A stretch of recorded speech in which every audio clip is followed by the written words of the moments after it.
Welcome to Health in the Heartland, a program dedicated to the health issues that affect you. A recent statistic from the American Heart Association found that 1 in 3 adults has one or more types of cardiovascular disease. Every 35 seconds, someone has a heart attack. Every 40 seconds, someone has a stroke. Well, joining me this episode, I have a panel of experts from Hardin Memorial Health's Joint Commission Accredited Stroke Center, and with me today we're going to be discussing stroke awareness and heart disease. I have Dr. Jeff Millard, who's a hospitalist and medical director for the stroke program, and Sheila Bruce, who's a registered nurse, but also a nurse practitioner, and you're the stroke coordinator with the stroke program too. So thank you for being here with us today. You're welcome. Let's start with the correlation between heart disease and stroke. Dr. Millard, tell us how those are related together. Well, the risk factors for cardiovascular disease and stroke are exactly the same. And so people that are at risk with hypertension, smoking, high cholesterol, overweight, diabetes, those type of issues which cause heart disease are also what predispose you to have a stroke. So if we're able to find patients and treat their risk factors for heart disease, we're also treating their risk factors for stroke. So those are kind of lumped together in what we call cardiovascular disease, correct? And That's there's, correct. of course, different types. What's the difference between a heart attack and a stroke? Well, a heart attack occurs when there's a blockage to one of the arteries that actually feed the heart muscle itself.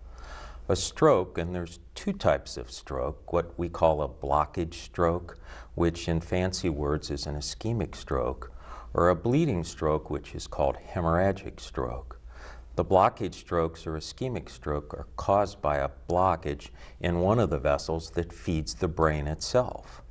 A bleeding stroke is one of those blood vessels break and bleeds into the area around the brain or in the brain itself.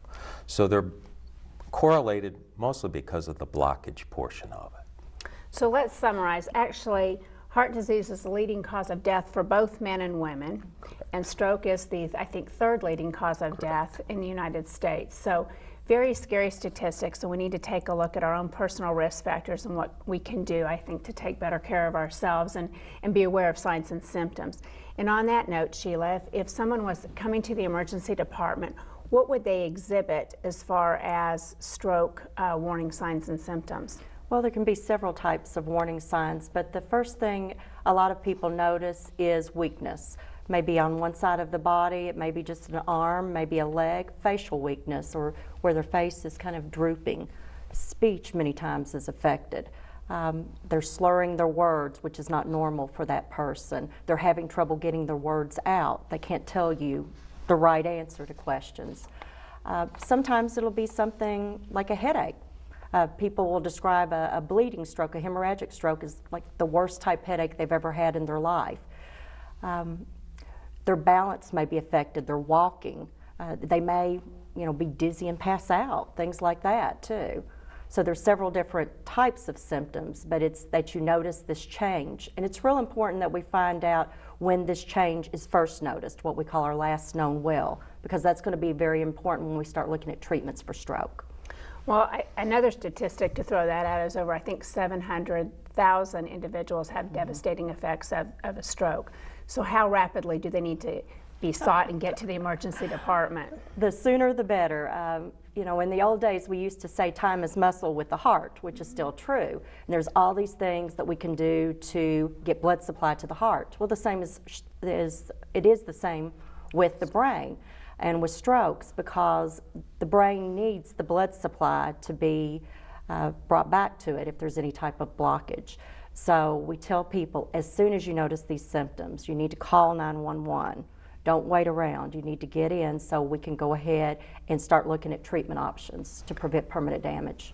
And sometimes I think with a stroke, maybe a little bit different than a heart, they're not the ones that necessarily recognize it, Exactly. correct? It's maybe a family member or someone else. So they need to have somebody drive them to the emergency department or call 911. We'd That's prefer what we're for hearing them to both. call 911. Absolutely, absolutely. Even if you live close by. The nice thing about calling 911 is not only do you have a trained professional with that paramedic that is going to be able to assess you and see what's going on, but we're also going to be able to let the people in the emergency department know that there's a stroke coming in so that they can get everybody ready. Some of the other departments like CAT scan and lab, the doctors get them there, like Dr. Millard and some of our other stroke neurologists, to see those patients and get them treated. Well, let's talk about that too, because I think there have been a lot of medical advancements over the last several years for the treatment of stroke. So we want them to get there rapidly so we can take care of them.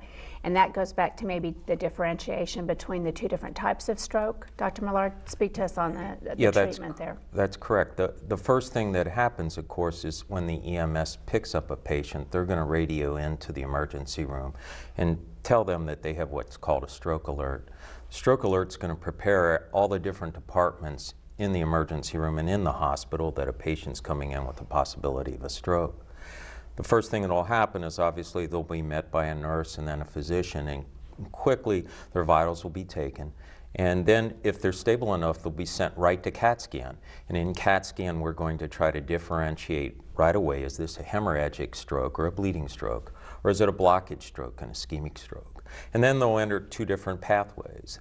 The big advancements with ischemic or blockage strokes is using the clot-busting medicines called TPA. And our goal is to get that medicine infused into the patient as rapidly as possible. We always like to be less than 3 hours if possible, but the sooner than that, the better the outcomes. There is some new work that says we can extend that out to 4.5 hours, but we prefer to get it in as fast as possible because those patients do better. Then, if that fails, we have some new treatments that actually have just been approved in January. And that is when the specialist called stroke neurologist or interventional neurologist actually put a catheter up into the vessel that's blocked, put a stent across it, pull the clot out and clean it out, and then remove the stent. We have a 6-hour window for that. We've recently entered in a partnership with Baptist East in Louisville. We have a stroke neurologist who's on call 24 hours, 7 days a week. We have one number to call. The ER physicians can call them right away if they think that that's the case, that this patient is possibly going to need an intervention. And then together the doctors can work to getting that patient there as fast as possible. So typical patient, and I know that's very hard to say, we talked a little bit about risk factors before. What age bracket is generally at risk for stroke? Well, the risk of stroke increases as we get older. So obviously the older patient's going to be the one that's going to be at the highest risk. The most important risk factor, if you look at all the ones that are associated with stroke, is hypertension or high blood pressure. So, we always encourage people to get their blood pressure treated.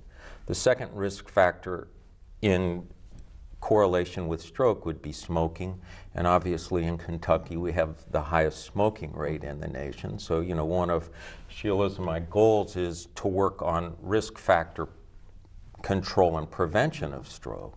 And so we would want people to get their smoking stopped and under control as a risk factor for that. Does cholesterol have any play into stroke too? Yes, it does. Just like with heart disease, so does diabetes, so does obesity, and inactivity also contribute to it. So generally, as we have discussed before in Health on the Heartland too, it's really knowing your personal risk factors. Family risk factors, is there a history there related with stroke? There is, and especially in the bleeding strokes, there seems to be a correlation with that, but also with the blockage strokes, family history plays an important role. So we need to go back to kind of knowing our numbers, knowing our blood pressure, knowing our weight, obviously making sure that that's maintained. Not smoking, and don't start if you if you don't smoke, don't start, I guess I should say. And then also the cholesterol level too, and making sure you know your cholesterol level and have that under control too, and partnering really with your healthcare professional and making sure that you have a healthy lifestyle for both heart disease and for stroke. Now let's go back to kind of the difference between a heart disease and a stroke. We talked about the risk factors and also the signs that someone would exhibit to the emergency department with a stroke. What about a heart attack? Sheila, what's the difference there, and if I think I'm having a heart attack? Okay, well, as we talked about earlier, a heart attack is that you're not getting blood supplied to the heart muscle. So again, it's an issue with blockage in the vessel, not getting blood supply, not getting oxygen, the heart dies off. The symptoms, again, it depends on the individual. The classic symptoms people will tell you, it feels like the elephant sitting on their chest. They sometimes will have pain that radiates into the neck, into either arm. A lot of people always think about the left arm. Unfortunately, not all the patients that come in, you know, not everyone has those type of symptoms. Some people, especially women, we tend to have symptoms that are more fatigue or shortness of breath or vague chest discomfort. I'll ask them, are you having pain? And they're like, no, I'm not having pain. But then I'll say, are you having discomfort? And they're like, yeah, it just kind of, it feels funny. It kind of feels tight or heavy. So we really have to know the warning signs and symptoms. Don't delay. Make sure that you're seeking treatment as quickly as you can, because there's so many other types of options to make sure that you can be taken care of and hopefully delay any further damage to either the heart muscle and or the brain, correct? Correct. And I think the one thing that we've learned, and Sheila pointed it out, is that the classic symptoms that you see talked about were actually originally studied in men. Yes. And they ignored women for many years with this research, as they then began to look at heart disease in women, and we found that they don't normally present with the typical symptoms.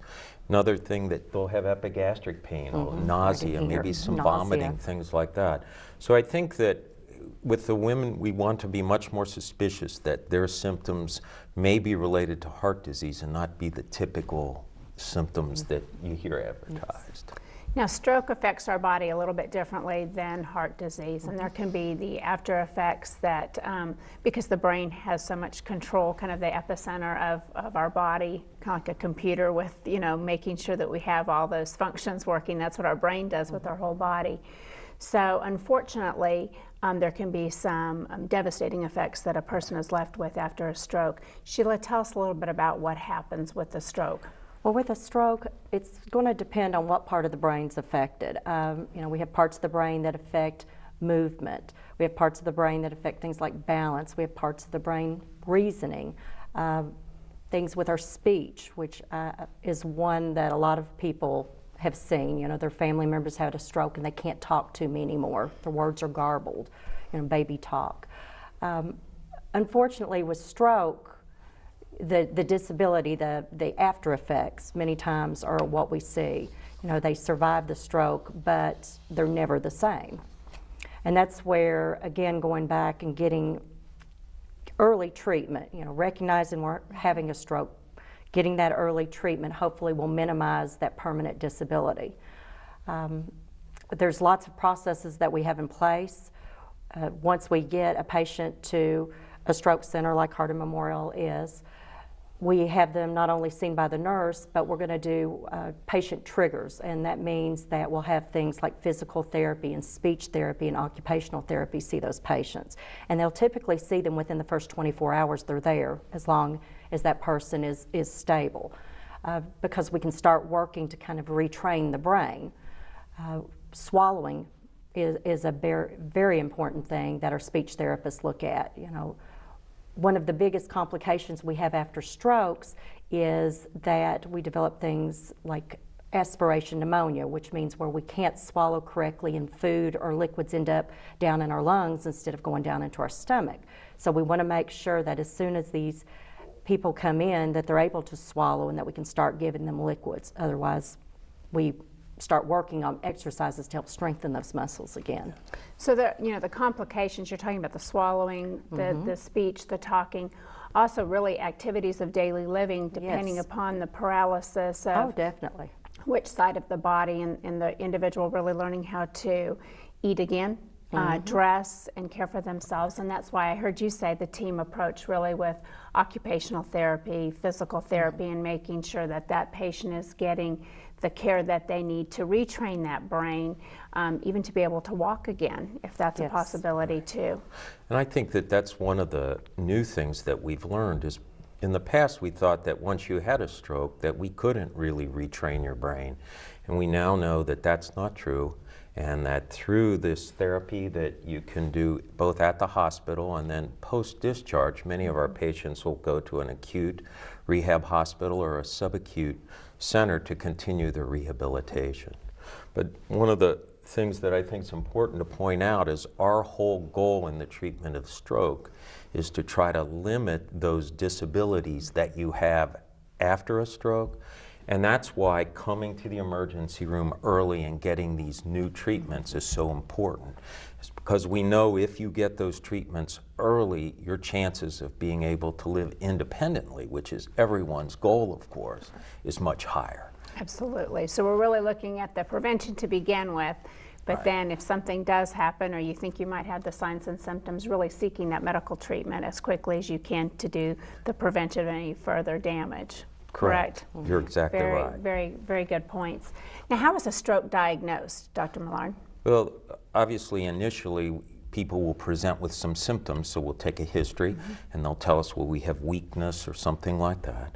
And then they'll get the CAT scan that we had talked about. And the CAT scan is very good at picking up a bleeding stroke, but not as good at picking up a blockage stroke. So most patients who we suspect have a blockage stroke will go on and get an MRI. MRIs are excellent for picking up the blockage strokes. And so that's the best way for us to get a definitive diagnosis that you've had a stroke. So once they've been diagnosed, they're obviously in the emergency department, then maybe moving to the floor at some point in time. Correct. To still be assessed, for lack of a better term. What type of treatment is there for a stroke? Well, once somebody's had a stroke and they've either received the TPA or the clot drugs that we talked about, or not, then they will be continued to be aggressively monitored, and then they'll begin to receive their therapies right away. They'll also get a medicine that is like aspirin or aspirin itself. It helps keep clots from forming or more strokes happening. We also will give them a statin medicine, which is a cholesterol medicine. Those two we've known are very helpful in preventing another stroke or worsening of the stroke. And then they'll begin their aggressive therapies. They'll also be monitored for the complications that Sheila talked about. Do they aspirate? We obviously don't want you to fall if you get out of bed on your own, so there'll be precautions taken for that. Now, you said something about preventing another stroke. Are they at higher risk for having another stroke once they have had a stroke? Absolutely, yeah. One of the highest risk factors for another stroke is having had a previous stroke. So once you've had your first stroke, besides trying to rehabilitate you from that first stroke, another big goal of ours is to preventing you from having a second stroke. And so you'll undergo evaluation for all those risk factors that we talked about. We'll aggressively treat those, and we'll also then go forward in doing whatever is necessary to try to prevent that second one. Well, Sheila, you had mentioned too that there's a lot of care that needs to be taken with this type of patient, and I'm sure family involvement. Tell us a little bit about that coordination of care then as the stroke patient's recovering. Okay. Well, initially, as I said, the nurse is the one that's typically with the patient the most to start with the physicians coming in and seeing the patient. We've already talked a little bit about getting therapy involved, like speech therapy, occupational therapy, physical therapy. The other department that I think is extremely important with strokes is care coordination. And care coordination is exactly what it sounds like. It's coordinating of care of the patient. In fact, all of our patients, when they come in and they're admitted to the floors, will ultimately be seen or evaluated, at least their charts evaluated by a care coordinator to see what type of needs they may have upon discharge. Just like Dr. Millard said, our goal is for all patients to get back home. Just like I want to get back home as soon as I can. I don't want to stay in the hospital. But we also want them to safely get home and be able to take care of themselves, or their family be able to help take care of themselves. We have social workers who are discharge planners who will go in and talk with the patient and their family to see what type of needs they have, to see what type of things like assistive devices they've had, even things like, do you have stairs at home? Can you get up and down stairs anymore after you've had the stroke? They're also the ones that help arrange the rehab services that we talked about, because many times after stroke, If someone's still having a lot of weakness or a lot of problems, instead of them staying at the hospital, they'll ultimately transfer to a specialized rehab facility where it can actually specifically work on helping them get back to as normal as possible. So our care coordinators are very important in that process, arranging that transfer to help make it as seamless as possible for the patients and the families both. So we're really trying to have them achieve their highest quality of life that they can and get back to that independence, I think, Dr. Millard, that you had talked about too. Yeah, that really is our long-term goal, is can we get as many patients as possible independent? That's why many will do what Sheila said, and they'll go to either an acute rehabilitation hospital or to a subacute center to continue to rehabilitate as we call it a bridge to home. They're not quite ready when they leave the hospital to be independent and safe at home, but we really think that they're going to get there. And so by taking this intermediate step, we can get many patients home safely. And if they can't be completely independent, many patients can go home with support from their family. And throughout this whole process, their family will be educated on things that they can do to help with those activities of daily living that you talked about transfers, and all the different things that go into being at home. And because that's really our goal for people. And I think what it really points out, and Sheila said it, and I know you've said it, is the treatment of stroke is really a team approach. And at Hardin, we're really blessed to have a wonderful team from all these different areas that work together to try to get these patients the best possible care that they can and to strive towards independence. And that's really that continuity of care, which is going to be a chronic process and a long-term process because it doesn't go away necessarily. Correct. Now, with that, you talked about kind of crossing that bridge. Is there a window of time that you peak as far as hopefully getting that brain to be retrained and then you hit? That's it, yeah. That's what we used to think. And I think some of the knowledge that's come out of the more aggressive rehab is that many times patients continue to improve for months and even years after their stroke. It may be a slower process. They may early on improve faster, but many of them will continue to have slow improvements over a long time.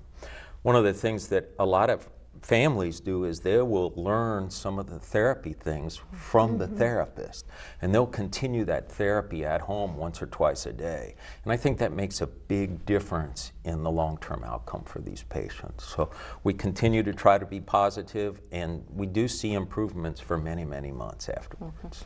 Well, and I think you said that therapy at home, that's that repetitive nature. We all know we get into habitual routines because we do those things over and over again. So really you have to keep training yourself to do that, and you need to do that at home too, and continue it. Once therapy stopped maybe at the center, you want to keep on doing that at home to hopefully trigger some of that growth. And we do have the options of home therapy. Many times after people leave the hospital or leave the rehab centers, they'll go home and they'll have a therapist come to their home a couple of days a week to help with continuing that. But one of the things the families and their loved ones can do that makes a huge difference is follow up with those therapy visits and do that therapy themselves on the days the therapist doesn't come. So to recap, we've been talking about heart disease and stroke and how important it is, again, for you to know your risk factors and also seek medical attention rather quickly so that you can be taken care of. Sheila, I know there's kind of an acronym called FAST, and so let's go through that. That might help the individuals know the warning signs of a stroke. FAST actually stands for, it's like you said, it's an acronym that is kind of a trigger for us. And in fact, even at my house, I've got one of the little magnets now that says this, so I can tell my husband, it's like, okay, this is what you need to look for if I was doing this. The F is face, so any facial changes, I'm drooping one side of my face. A is arms. Is there, an easy thing that you can do is have your friend or family member put their arms out and see if they're drifting, things like that. Have them do this, okay? So that's the F and the A. The S is speech. Are they slurring their speech or not able to get their words out, things like that. And the T is time, because time means that we're not getting the oxygen, the blood supply to the brain. So time, that's where we're telling people, time is essential. Call 911, get to the ER, or get assessed as quickly as possible. Well, this has been great information, Dr. Millard and Sheila. We appreciate you both being here with us today. We hope you take the opportunity to look at your personal risk factors, look at prevention, and also know the warning signs of heart attack and also warning signs of a stroke. For more information, we invite you to go to the National Stroke Association at www.stroke.org, or the American Stroke Association, which is 1-800-553-6321, or Hardin Memorial Hospital's website at www.hmh.net. Thank you for tuning in, and we hope you see you next month on another important edition of Health in the Heartland.